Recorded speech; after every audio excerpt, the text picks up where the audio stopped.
हमारे संविधान के दिल में ना दो बहुत ही शक्तिशाली विचार बसते हैं। एक तरफ है एक व्यक्ति की आजादी और दूसरी तरफ है पूरे समाज की भलाई का लक्ष्य। और जानते हैं, अक्सर ये दोनों एक दूसरे के आमने सामने आ जाते हैं। तो आज हम इसी टकराव और फिर इनके बीच जो एक खूबसूरत संतुलन बनाया गया है, उसी की कहानी को समझने वाले हैं।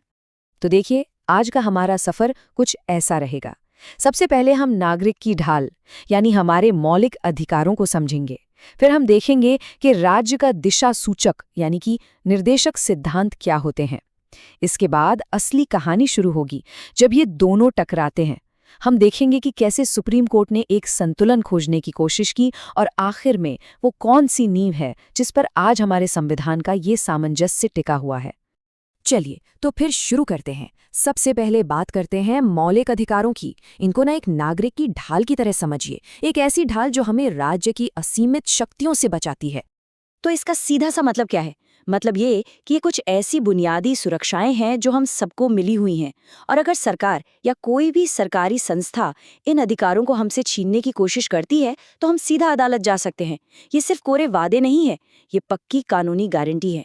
इनकी एक बहुत ही दिलचस्प बात यह है कि ये अधिकार ज्यादातर नकारात्मक स्वभाव के हैं। नकारात्मक मतलब ये राज्य को कुछ करने से रोकते हैं, जैसे कि सरकार आपकी बोलने की आज़ादी नहीं छीन सकती या आपको बिना किसी वजह के गिरफ्तार नहीं कर सकती। असल में इनका मकसद एक ऐसा राजनीतिक लोकतंत्र बनाना है जहां हर एक व्यक्ति की आज़ादी और सम्मान सबसे ऊपर हो। अच्छा, अब कहानी के दूसरे हिस्से पर चलते हैं, निर्देशक सिद्धांत। अगर मौलिक अधिकार हमारी ढाल हैं, तो निर्देशक सिद्धांत एक कंपस की तरह है, एक दिशा सूचक जो देश को ये बताता है कि उसे किस दिशा में आगे बढ़ना है। यहाँ पर सबसे बड़ा फर्क है ये शब्द गैर न्यायोचित। इसका मतलब है कि अगर सरकार इन लक्ष्यों को पूरा नहीं कर पाती, मान लीजिए सबको रोजगार नहीं दे पाती, तो हम इस बात को लेकर अदालत नहीं जा सकते। पर फिर भी इन्हें देश चलाने के लिए मौलिक माना गया है। ये एक तरह से हमारे देश के आदर्श हैं। तो देखा आपने, जहां मौलिक अधिकार राज्य को रोकते हैं, वहीं निर्देशक सिद्धांत राज्य को कुछ करने के लिए कहते हैं। वो कहते हैं कि ऐसी नीतियां बनाओ जिससे समाज में बराबरी आए, आर्थिक न्याय मिले। इनका लक्ष्य सिर्फ राजनीतिक आज़ादी नहीं, बल्कि एक सामाजिक और आर्थिक लोकतंत्र बनाना है जहां हर किसी का, पूरे समाज का भला हो।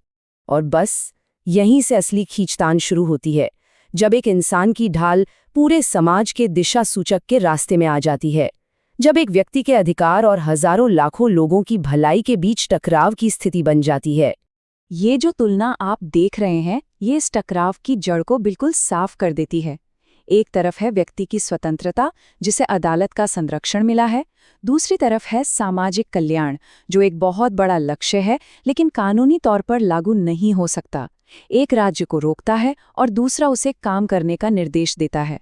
इस सवाल को ना एक उदाहरण से समझते हैं।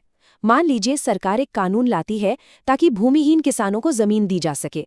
ये एक निर्देशक सिद्धांत को पूरा करने के लिए है, जो कि अच्छी बात है। लेकिन इसके लिए किसी जमींदार की जमीन ली जाती है जो उसके संपत्ति के मौलिक अधिकार का हनन है। तो अब क्या होगा? किसकी बात मानी जाएगी, व्यक्ति की या समाज की? इस बड़े सवाल का जवाब हमें एक दिन में नहीं मिला। नहीं, बिल्कुल नहीं। इसका जवाब तो दशकों तक सुप्रीम कोर्ट में चले केस और ऐतिहासिक फैसलों की एक लंबी यात्रा के बाद धीरे धीरे सामने आया। तो ये सफर शुरू हुआ 1951 में। चंपकम दोराईराजन केस में सुप्रीम कोर्ट ने साफ साफ कहा कि अगर दोनों में टकराव हुआ तो मौलिक अधिकार ही ऊपर रहेंगे, बात खत्म। फिर 1967 में गोलकनाथ केस में ये बात और भी पक्की हो गई, जब कोर्ट ने कह दिया कि संसद निर्देशक सिद्धांतों को लागू करने के लिए मौलिक अधिकारों को छू भी नहीं सकती।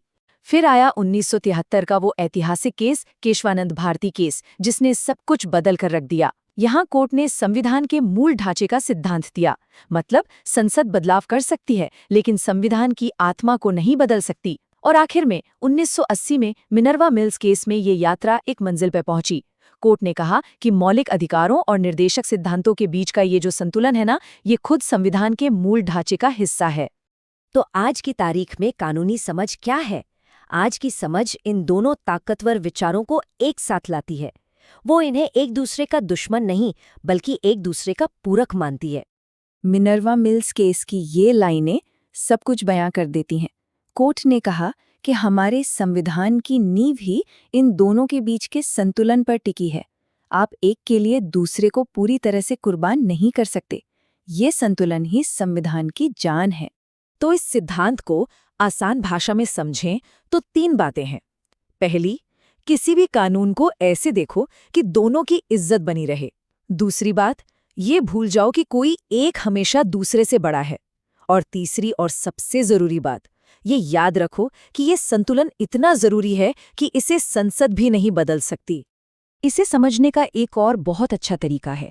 यूं समझिए कि निर्देशक सिद्धांत हमारी मंजिल हैं। एक ऐसा समाज बनाना जहां सब बराबर हों और सबको न्याय मिले। और मौलिक अधिकार उस मंजिल तक पहुंचने का रास्ता है, जो ये पक्का करते हैं कि हम उस रास्ते पर चलते हुए किसी के अधिकारों को कुचले नहीं। और हाँ, ये समझना बहुत जरूरी है कि ये सिर्फ किताबों या कोर्टरूम का कोई सिद्धांत नहीं है। ये तो हमारे देश के शासन के दिल में चलने वाली एक लगातार बहस है। सरकार कोई भी नई पॉलिसी लाती है, कोई भी नया कानून बनाती है, तो ये सवाल फिर से खड़ा हो जाता है कि संतुलन कहाँ है। और आखिर में एक सवाल भविष्य के लिए। देखिए, दुनिया बदल रही है। आज हमारे सामने digital privacy, artificial intelligence, climate change जैसी बिल्कुल नई चुनौतियां हैं।